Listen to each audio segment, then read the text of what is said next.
Immigration, Customs, and Enforcement, what you should probably know, and what I've learned.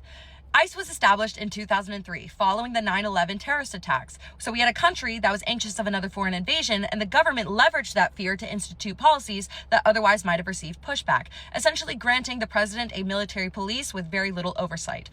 ICE is a sub-agency of the Department of Homeland Security, along with 3 other internal oversight offices that have largely been gutted under the current administration.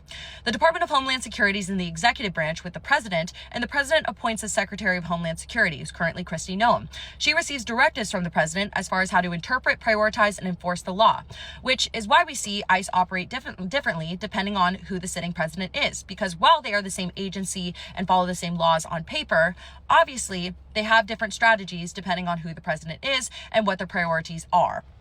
Now, the 3 oversight offices, which I mentioned, have been largely gutted under the current administration last year. Inspections of detention centers have also been reduced, and the funding for body cam footage programs have also been reduced. Whereas funding for hiring has largely increased, and that's partly due to the practices under the current administration. Under previous administrations, ICE had primarily focused around the border. A majority of those deported during previous administrations had fallen under 2 categories. Either they had recently crossed the border, or they fell under the priority of an illegal immigrant who had committed a serious crime.